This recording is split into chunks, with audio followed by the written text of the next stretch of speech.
wabarakatuh.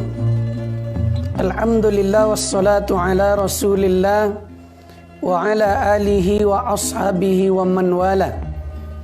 Ashhadu an la ilaha illallah wahdahu la syarika lah wa ashhadu anna Muhammadan abduhu wa rasuluh. Allahumma salli wa sallim wa barik ala Muhammad wa ala alihi wa ashabihi ajma'in, amma ba'du. Kaum muslimin rahimakumullah, kita lanjutkan pembahasan kita, yaitu tentang perkara-perkara yang membatalkan puasa. Yang pertama adalah keluar dari masjid tanpa alasan yang syar'i. Ya, kalau kita keluar dari masjid tanpa alasan yang syar'i, maka batallah i'tikaf kita, kecuali untuk keperluan-keperluan yang mendesak.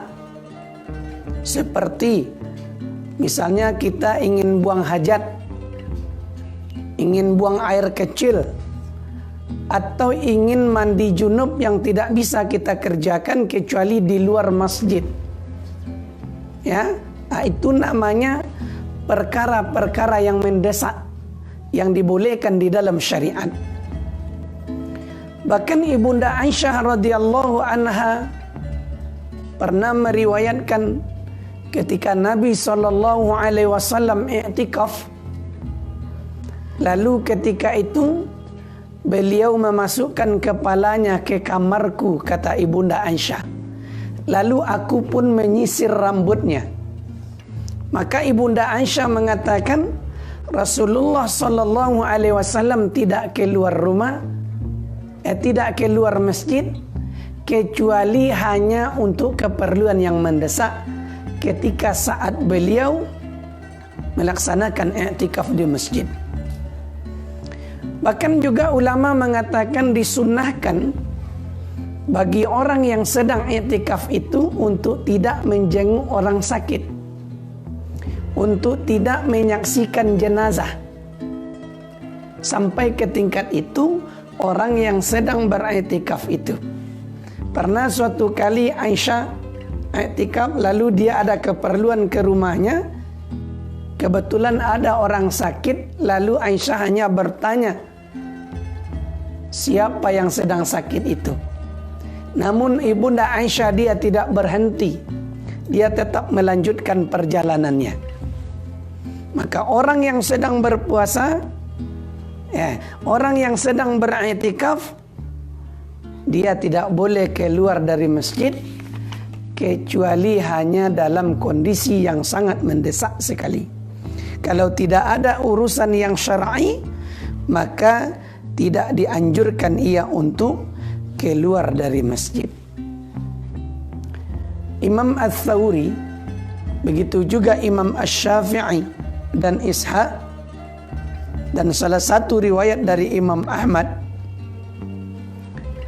jika disyaratkan niatnya sebelum ia memulai i'tikaf karena ada keperluan, misalnya untuk bekerja pada siang hari, maka menurut pendapat mereka i'tikafnya tidak batal. Makanya di awal mukadimah dulu kita menyampaikan hukum i'tikaf itu ada dua. Pertama, sunat muakkad, yang kedua mustahab.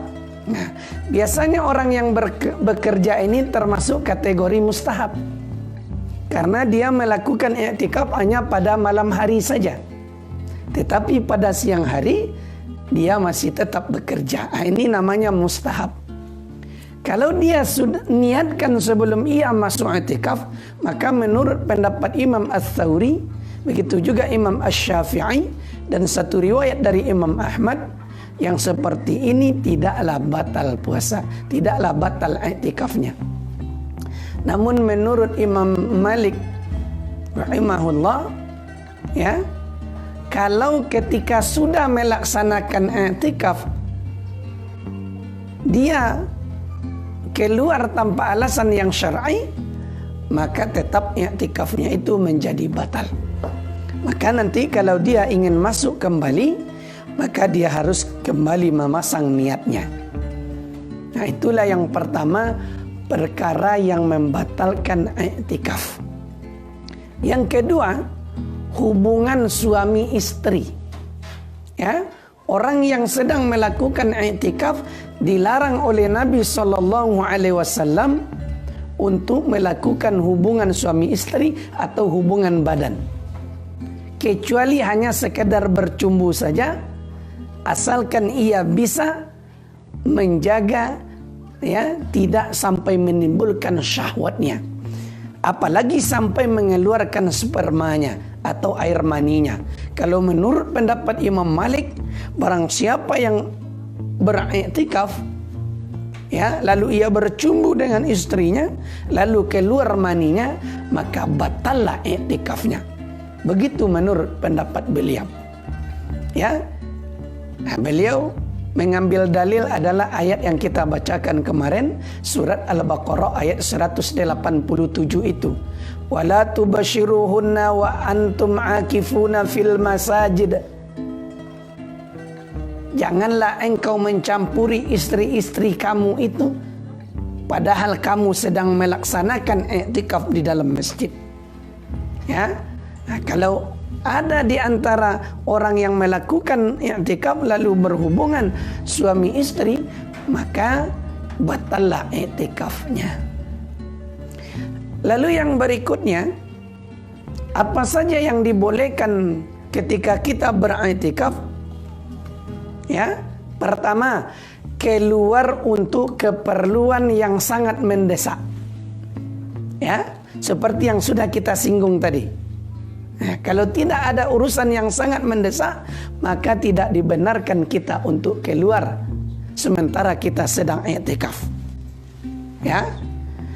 Kemudian yang kedua, orang yang beriktikaf itu boleh melakukan perkara-perkara yang mubah. Ya, seperti ada orang yang mengunjunginya atau istrinya datang mengunjunginya, lalu dia antarkan nanti sampai ke pintu masjid, lalu berbincang-bincang dengannya, maka ini dibolehkan bagi orang yang sedang beriktikaf di masjid. Ya.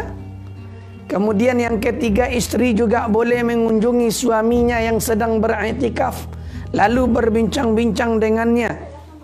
Ya. Dulu ketika Nabi sedang beriktikaf, didatangi oleh istri-istrinya, lalu Rasulullah pun, ya, berbincang atau berbicara dengan para istrinya itu. Ya, nah, sebagaimana diriwayatkan dari salah seorang istri Nabi yang bernama, ya, Sofia radhiyallahu an. Apa katanya? Ia menjenguk Rasulullah sallallahu alaihi wasallam sedangkan beliau sedang melaksanakan i'tikaf di 10 malam terakhir Ramadan. Ya. Lalu kami pun berbincang-bincang beberapa saat bersama Rasulullah sallallahu alaihi wasallam. Ya. Kemudian beliau bangkit untuk pulang. Ya. Rasulullah pun juga bangkit dan mengantarkannya hingga ke pintu masjid. Ya. Begitu kata salah seorang istri Nabi sallallahu alaihi wasallam. Kemudian juga yang dibolehkan ketika sedang beriktikaf itu adalah mandi dan berwudu. Walaupun tempat kamar mandinya di luar masjid atau tempat wudunya, ya, tidak sejajar dengan masjid atau terpisah dari masjid, ya, maka itu juga dibolehkan. Ya. Kemudian juga dibolehkan, ya, meletakkan tempat tidurnya di dalam masjid. Artinya kalau kita ingin membawa kasur misalnya, tentu saja kasur yang tipis, ya, yang bisa kita untuk alas tidur kita selama kita melaksanakan i'tikaf, sebagaimana yang diriwayatkan dari Ibnu Umar radhiyallahu anhuma bahwa Rasulullah sallallahu alaihi wasallam ketika beriktikaf disediakan untuk beliau tempat tidur, ya, di masjid itu. maka itu dibolehkan. Nah, tetapi alangkah lebih baiknya ketika di dalam masjid itu ada tempat khusus bagi peserta-peserta i'tikaf, itu yang lebih baik. Nah, kemudian orang yang sedang beriktikaf ya boleh meminang dan melangsungkan akad pernikahan.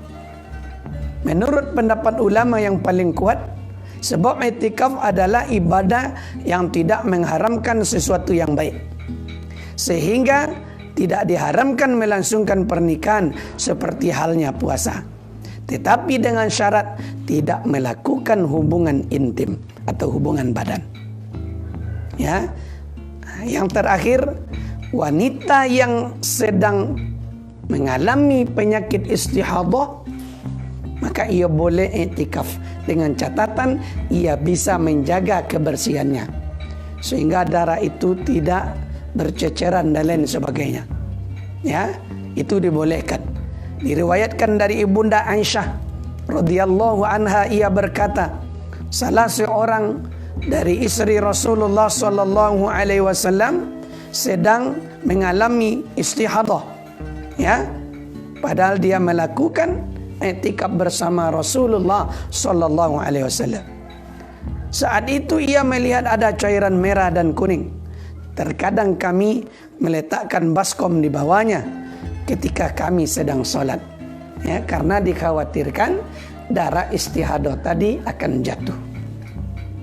Nah, maka orang yang berpenyakit istihadah, menurut pendapat ulama yang paling kuat, dia boleh ikut i'tikaf. Namun orang yang sedang haid, menurut kesepakatan ulama, mereka tidak boleh i'tikaf. Jangankan untuk i'tikaf, untuk solat sudah jelas dia dilarang, untuk berpuasa dia juga dilarang. Apalagi ya untuk melaksanakan i'tikaf, apalagi tempatnya di masjid. Ya, nah, jadi dari hal-hal yang telah dijelaskan oleh para ulama kepada kita untuk melancarkan semua i'tikaf kita, tentu saja kita mempersiapkannya dari jauh-jauh hari. Ya, hari ini kita sudah masuk hari yang ke-15. Berarti lebih kurang tinggal 5 hari lagi. Tentu kita mempersiapkan segala sesuatunya. Walaupun hari ini kita tidak bisa i'tikaf di masjid, maka seperti yang sudah kita sampaikan kemarin, maka bersungguh-sungguhlah kita beriktikaf di rumah kita masing-masing. Ya, kita jagalah adab beriktikaf. Ya, apa adab kita beriktikaf? 1, kita bersungguh-sungguh. Ya, 2, kita meningkatkan amal ibadah kita, seperti ya memperbanyak solat-solat sunat. Ya, apakah itu solat sunat rawatib, solat sunat duha, solat sunat tarawih. Ya, sebagaimana hadis yang sudah sering kita dengar, man qama ramadhana imanan wa ihtisaban ghufira lahu ma taqaddama min zambi. Barang siapa yang mendirikan malam Ramadan, maka Allah akan ampunkan dosanya yang telah berlalu, dengan syarat dia mendirikan dengan dasar keimanan dan mengharapkan pahala dari Allah Subhanahu wa taala. Ya, maka tingkatkan selalu amal soleh di 10 terakhir Ramadan. Ya, apakah itu memperbanyak solat sunat, memperbanyak istighfar, memperbanyak zikir, memperbanyak doa, begitu juga memperbanyak membaca Al-Quran. Kita sudah sering sampaikan kepada kaum muslimin dan kaum muslimat yang dirahmati Allah. Kata Nabi SAW, Iqra'ul Quran fa innahu ya'ti yawmal qiyamah syafi'an li ashabi. Bacalah oleh kalian Al-Quran, karena Al-Quran itu akan menjadi syafaat nanti bagi orang yang membacanya pada hari kiamat. Dia akan datang kepada kita memberikan syafaat bagi orang yang membacanya. Maka janganlah kita malas untuk beribadah, terutama 10 terakhir Ramadan ini. Ya, kita tingkatkan ibadah kita dari hari-hari yang sebelumnya, karena itu yang dicontohkan oleh Nabi sallallahu alaihi wasallam. Nah, inilah kajian kita pada sore hari ini. Mudah-mudahan apa yang kita sampaikan ini ada manfaatnya. Terima kasih atas segala perhatian. Mohon maaf atas segala kekurangan.